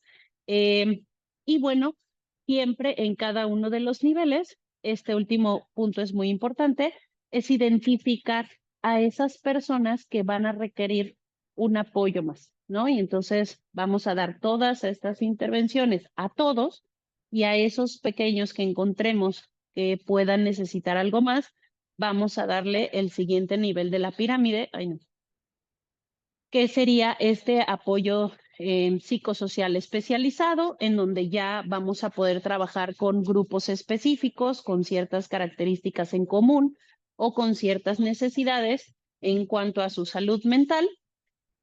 Y bueno, realizando actividades, por ejemplo, en la comunidad para favorecer igualmente como esta cohesión, ¿no? Y pasar a nuestro siguiente nivel, en donde, ay, no, otra vez, perdón. En donde ya tenemos pues el apoyo psicológico, que ya como tal pues sí requiere una formación previa, ¿no? En un psicólogo clínico, que pudiera pues dar ya intervenciones específicas a esas personas que vemos pues ya como tal con síntomas característicos de un trastorno mental o un padecimiento mental, que tal vez no están todavía tan desarrollados o que no han afectado la funcionalidad de la persona de una forma significativa, ¿no? Tal vez, pues, digamos, todo afecta, pero no a tal nivel que ya lo podamos considerar como con esa necesidad específica del tratamiento como tal en salud mental, ¿no? Y bueno, este apoyo psicológico, pues vamos a tener intervenciones que promuevan, pues obviamente la dignidad de la persona con problemas de salud mental y pues estrategias para favorecer el tratamiento, ¿no? Una de las señoras que vi hoy necesita tratamiento, creo, pero ella no se siente todavía como con la confianza, ¿no? Entonces me dice, no, como que no estoy segura, mejor primero vean a mis hijos, yo tengo que estar, digo, no, más bien, ellos tienen que estar bien, ¿no? Y yo quiero que ellos estén bien, pero evidentemente ella no está bien, ¿no? Pero de alguna manera se puede ir trabajando, ¿no? Con estas intervenciones en psicología para que ella se dé cuenta que lo necesita y que para que sus hijos estén bien, primero ella tiene que estar bien, ¿no? Porque una de las quejas de ella es que sus hijos son groseros, ¿no? Que no hacen caso, que no obedecen, ¿no? Pero dentro de su discurso, lo que ella dice es, yo me iría a trabajar 24 horas para no estar aquí, ¿no? Yo, o sea, bueno, digamos que obviamente su estado emocional no es como el más adecuado y de repente si llega a, pues ser también ella agresiva con los niños, ¿no? O de alguna forma, pues está batallando para darles ese cuidado que necesita, ¿no? Entonces, bueno, ahí ya me distraje mucho y ya no sé qué estaba diciendo. Bueno, también coordinar, ¿no? Con otros grupos de apoyo, ¿no? Para que no se duplique la atención o las actividades que estamos realizando y de esta forma evitar como la victimización y pues obviamente pues favorecer, ¿no? El conocimiento de pues estas acciones que podemos realizar, de los síntomas, de los padecimientos de salud mental en las comunidades, justamente para que pues se promueva, ¿no? La salud mental y este autocuidado que ya decíamos. Y bueno, finalmente, ¿cuál va a ser como este abordaje en nuestras situaciones de urgencia? Les decía yo el día de ayer que estas guías son bastante amplias, pero cada una de ellas tiene unos algoritmos, ¿no? Muy específicos en donde pues se va diciendo qué es lo que se tiene que hacer, digamos, o cuáles son como las recomendaciones que nos dan para poder hacer las intervenciones como específicas. Y entonces lo que hice fueron pues estas tablitas, estas tablitas en donde pues justamente vamos a identificar, ¿no? ¿Cuál es la emergencia que pudiéramos estar teniendo? ¿Cuáles son las lesiones o cosas que tendríamos que tomar en cuenta? Porque como saben, siempre tenemos que descartar que lo que estamos viendo no tenga una causa médica no psiquiátrica para posteriormente considerar que se trata de un trastorno mental. Entonces, bueno, cosas importantes a tomar en cuenta aquí y cuáles son justamente estas guías que me pueden ayudar, ¿no? Para, pues, darle un tratamiento específico a esa persona. Entonces, bueno, la situación de urgencia, pues, sería, pues, personas que tuvieran alguna autolesión, ¿no? Con datos de sangrado, intoxicación por algún tipo de sustancia, alteraciones en el estado de alerta, lesiones o algún tipo de herida, ¿no? Y pensamientos, obviamente, o comportamientos de autodaño. Entonces, bueno, obviamente la urgencia aquí primero sería, pues, tratar justamente estas lesiones, si requiere una sutura, si requiere, pues, el aseo de la herida o si requiere alguna otra situación más.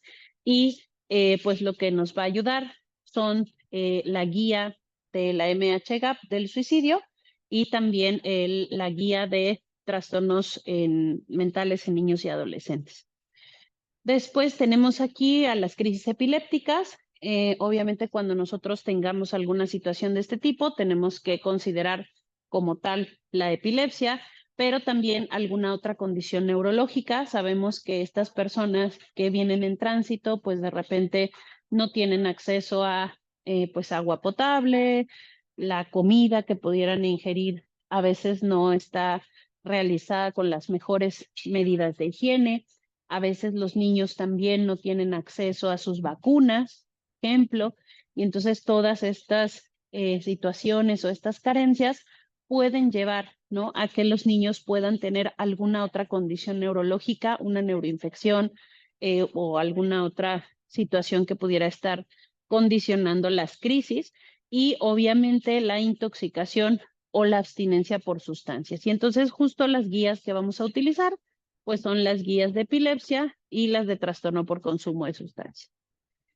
En el caso de la agitación psicomotriz, recordemos que la agitación psicomotriz es un síntoma, ¿no? La agitación psicomotriz no es una enfermedad, sino una manifestación que puede darse en muchos padecimientos, que pueden ser padecimientos obviamente psiquiátricos y también no psiquiátricos. Entonces es muy importante siempre tener en cuenta eso, ¿no? O sea, que agitación psicomotriz no quiere decir que el paciente esté psicótico, que el paciente pues solo esté agresivo, ¿no? Sino que puede ser alguna situación pues de mucha importancia y en realidad pues dentro de los padecimientos psiquiátricos o de las condiciones de salud mental, pues podríamos decir que muchas de ellas pueden causarlo, ¿no? Una persona deprimida puede tener un episodio de agitación, una persona con problemas de conducta, con trastornos relacionados al estrés, ¿no? El trastorno de estrés postraumático puede desencadenar una situación de este tipo. Y bueno, pues vamos a utilizar todas las guías que sean necesarias, ¿no? Depresión, ansiedad, psicosis, consumo de sustancias, etc. Esto pues va relacionado un poco al anterior, pero vemos la aparición aquí de otros padecimientos, ¿no? Conductas desinhibidas, alteraciones en el estado de alerta, cambios súbitos, ¿no? En el pensamiento y las emociones. Podemos pensar pues en una intoxicación aguda por sustancias, una sobredosis, pues ya sea accidental, ¿no? Que de repente veo que los pequeñitos en los albergues pues luego están como sin supervisión, ¿no? Entonces pudieran tener acceso ahí a algún producto de limpieza, tal vez, a mismos medicamentos, etcétera, ¿no? Y pues también la abstinencia por sustancias.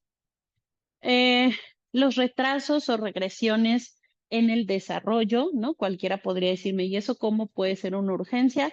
Pues es una urgencia, digamos, un tanto relativa, pero pues claro que es importante. ¿Por qué? Pues porque estamos hablando de los primeros años de vida y el hecho de que justo como ya comentaba la doctora Armida, me parece, pues obviamente estos primeros años de vida son cruciales, ¿no? Entonces, si yo dejo de dar esa estimulación, si yo dejo de cubrir esos cuidados en un niño, puede ser que cuando ya tenga 4 o 5 añitos, pues sea mucho más difícil que se recupere en esos rezagos que pueda tener en su desarrollo y entonces de alguna manera pues estamos perdiendo tiempo importante y por eso nosotros lo consideramos una urgencia.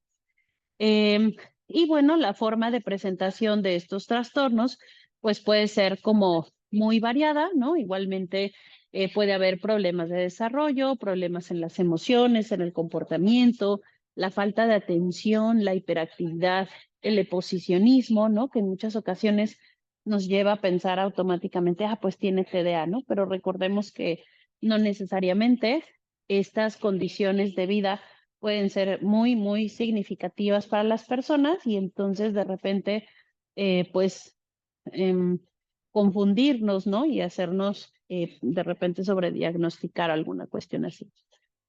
En cuanto a los trastornos depresivos y de ansiedad, pues sobreviene la desesperanza, la desesperación extrema, ¿no? Como esta mamá que me decía, yo haría lo que fuera para no estar aquí, ¿no? Yo me pongo a trabajar 24 horas y no estar aquí en el albergue todo el tiempo con los niños, cuidando a los niños, peleándome con las otras señoras por pues la cuestión de los espacios, de la limpieza, de las reglas, ¿no? Y entonces, pues sí puede ser una situación muy desesperante. Pensamientos o planes de autolesión, suicidio, ¿no? Conductas, pues de alguna forma autolesivas, ¿no? Y pues algunos malestares físicos, ¿no? También pudieran estar ahí presentes, como ya lo mencionamos. Pues igual la irritabilidad, la tristeza, la desesperación, ¿no? Nos pueden llevar a pensar en estos trastornos depresivos de ansiedad o de conducta en los niños, ¿no? Esto, ya como que me estoy regresando, ¿no, verdad? No, sí. Bueno, estos cambios del comportamiento marcados, ¿no? O muy súbitos, como decía el doctor Ávila por ahí, ¿no? Que presentan agresividad, ¿no? Y ya pues estas creencias falsas, sostenidas y pues que me llevan a tener comportamientos erráticos, pues me deben de llevar a pensar pues en un trastorno psicótico, el cual puede ser pues agudo o crónico. Las dos señoras que vimos hoy parece que es una cuestión ya muy crónica, porque hasta una de ellas nos saludó y después continuó caminando, pues sí, de una forma eh, errática. Y bueno, dentro del tratamiento y el seguimiento, ¿no? O sea, como ya decíamos, vamos a tratar con toda esa población. Vamos a tratar de hacer estas intervenciones psicosociales, ¿no? De acuerdo a la pirámide y de acuerdo a las necesidades de cada una de ellas. Y pues cuando nosotros decidamos o identifiquemos que tiene algún padecimiento o alguna condición que requiere ya un tratamiento específico, pues lo vamos a mandar con el especialista y pues nosotros tenemos que tener ciertamente pues algunas consideraciones con respecto a pues ese inicio de tratamiento, ¿no? Una de ellas es que, bueno, el metilfenidato o el tratamiento con estimulantes puede ser iniciado por un médico general que tenga entrenamiento o capacitación en cuestiones de salud mental y pues en la evaluación del desarrollo. También podemos utilizar risperidona y quetiapina en trastornos de conducta que sean severos y que no hayan respondido justamente a esas intervenciones previas en cuanto a la crianza, ¿no? Y el manejo de los límites y las reglas. Y pues también está por ahí recomendado el uso de moduladores afectivos en casos de factores de riesgo, ¿no? Prenatales, perinatales, cada vez un poquito menos, pero todavía aparecen por ahí. En cuanto a las conductas autolesivas o suicidas, obviamente tenemos que tener primero pues la protección del paciente, ¿no? La protección del paciente y de su ambiente. A veces solo pensamos en la persona, pero no pensamos en lo que está pasando alrededor. Si yo no hago intervenciones con los familiares, pues pueden venir cuestiones ahí importantes, como que, bueno, a nosotros nos pasa mucho que le dejan la responsabilidad del tratamiento farmacológico a los adolescentes, ¿no? Y entonces de repente llegan y se tomó 30 tabletas de tal cosa. ¿Pero por qué? Pues es que él lo tiene, ¿no? O sea, él lo tiene en su cuarto, es que ya está grande, ya tiene que hacerse responsable. Y como que estos discursos que de repente utilizan los padres, y entonces es muy importante que si yo estoy identificando que ese niño o adolescente o incluso persona adulta tiene pensamientos de lesionarse o de lastimarse, pues tengo que ser específicamente, ¿no? Incisivo en esta cuestión con la familia de resguardar los métodos con los que se pueda lesionar, ¿no? El acceso a medios es uno de los factores que está más estudiado en cuanto a, pues, los intentos de suicidio y la reincidencia de los mismos, ¿no? Entonces es controlar al paciente y a su entorno, obviamente referir a atención especializada y bueno, cuando en estos casos que se presentan como episodios agudos relacionados con pues la intención de morir y demás, podemos utilizar hidroxicina, difenidramina y propanolol para casos severos de ansiedad. Para el caso de los trastornos depresivos, podemos utilizar fluoxetina a partir de los 7 años de edad, el escitalopram a partir de los 15. Sabemos que en muchas ocasiones pues utilizamos otros, aunque sea un poquito off-label, ¿no? De repente lo podemos utilizar, algunos otros medicamentos como la sertralina, pero bueno, si tenemos disponible pues alguno de estos, podemos hacer el seguimiento de acuerdo a las guías. Para episodios relacionados con el estrés, volvemos a tener aquí pues nuestras opciones para controlar estos síntomas de forma bastante eficaz y es algo muy bueno porque estos medicamentos pues no son controlados, ¿no? Son como de fácil acceso, que vuelven a ser hidroxicina, difenidramina y propanolol. Vamos a tratar de evitar el uso de benzodiazepinas porque bueno, pues por muchas razones, ¿no? La verdad es que sí pueden ser muy efectivas, pero recordemos que a veces estos no son ambientes como muy controlados, ¿no? En estos casos no sabemos si vamos a volver a ver a la persona otra vez. Son medicamentos que si se suspenden de forma abrupta pueden tener consecuencias, ¿no? O síntomas como de abstinencia y demás. Entonces, pues se tienen que utilizar como con más cuidado y obviamente en los niños mucho más. El uso de sertralina a partir de los 10 años de edad y recordemos que la fluoxetina principalmente al inicio del tratamiento puede incrementar los síntomas de ansiedad. Como decimos, a veces estas condiciones en las que se encuentran las personas o nosotros como los proveedores de salud, pues es que a veces no hay otra cosa, ¿verdad? Más que fluoxetina. Y entonces lo que se puede hacer ahí, pues es tratar de iniciar el tratamiento más lentamente, ¿no? Tal vez tratar al inicio de complementar con algún otro medicamento que nos pueda ayudar a disminuir esa ansiedad, ¿no? Igual inicialmente lo puedo combinar con hidroxicina o con un poco de difenidramina mientras pasan estos efectos que ocurren con mayor frecuencia al inicio del tratamiento.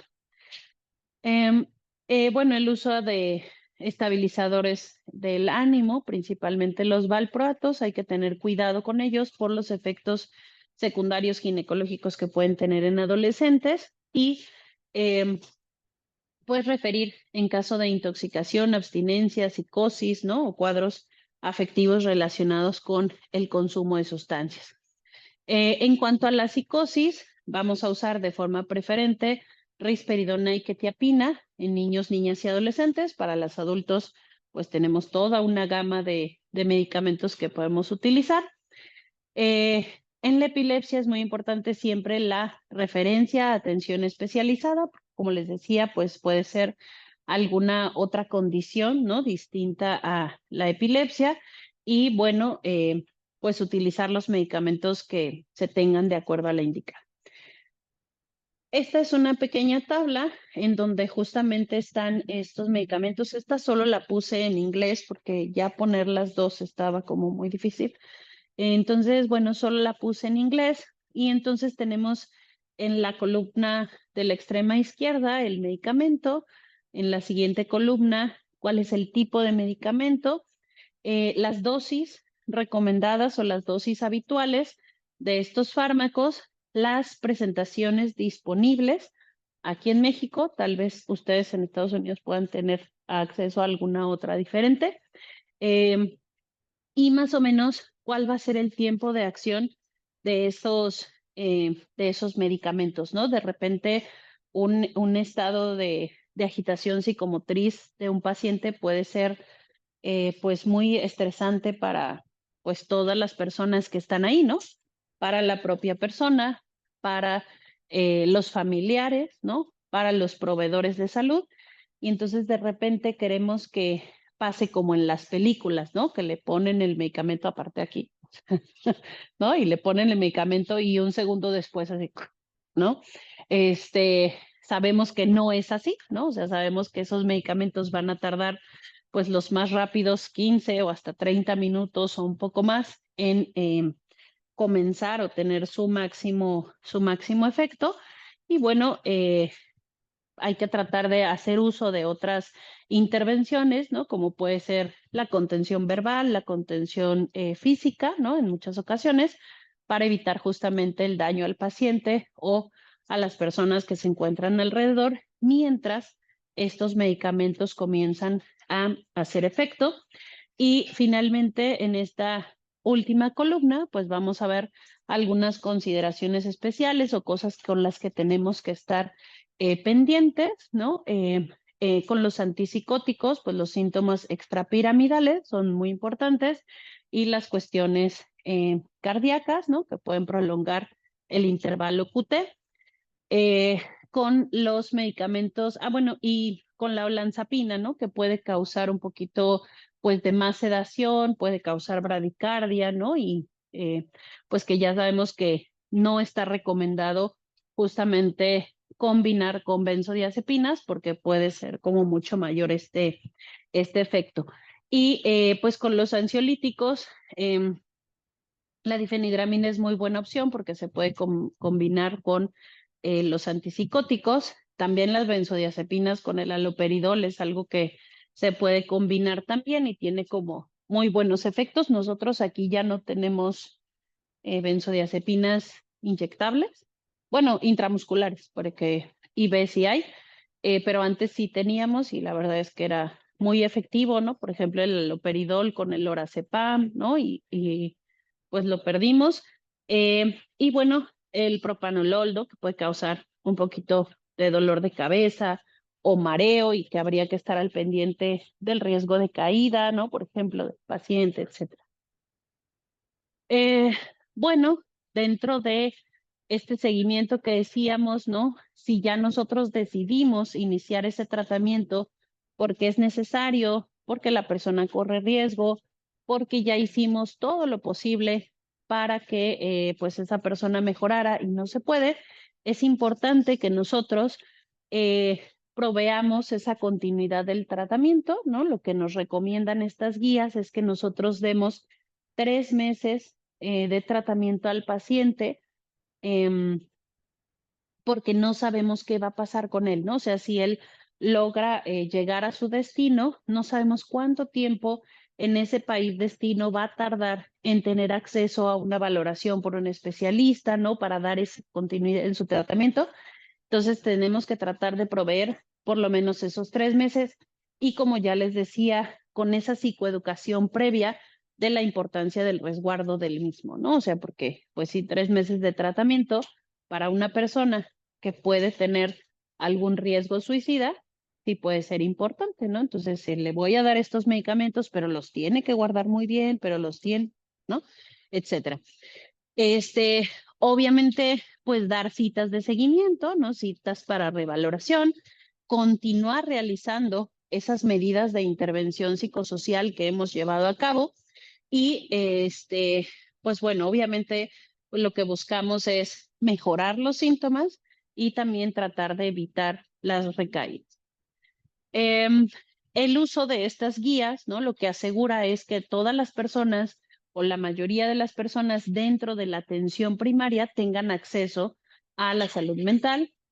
Y bueno, pues esto va a ser como un reto, ¿no? Como ya decíamos, pues en personas que se encuentran en situación de movilidad. Obviamente, como creo que no solo en esta cuestión de la salud mental, pero como todo en medicina, se debe de valorar el riesgo-beneficio de iniciar cualquier tratamiento y pues si decidimos iniciarlo, darle esta continuidad a partir de esto. Esto ya lo mencioné un poquito, ¿no? Esos riesgos de iniciar el tratamiento pueden estar relacionados con, pues, síntomas de discontinuación. Si se suspenden de forma abrupta los medicamentos, principalmente las benzodiazepinas y los inhibidores de la recaptura de serotonina, pueden presentar como estas sobreingestas, ¿no? Voluntarias de los fármacos y, pues, también representar un riesgo para otras personas, ¿no? Como por ejemplo los niños, ¿no? Si los niños igual están no supervisados y tienen acceso a las pastillas, etcétera. Y bueno, dentro de los beneficios, pues va a ser mejorar la salud mental, el funcionamiento de la persona y pues su calidad de vida, que es como lo que buscamos, y reducir ese riesgo de, pues, de dañarse a sí mismos, ¿no? Y de el riesgo de suicidio como tal, ¿no? Entonces, este kit de salud mental, ¿no? Que también viene ahí especificado en las guías que les comentamos.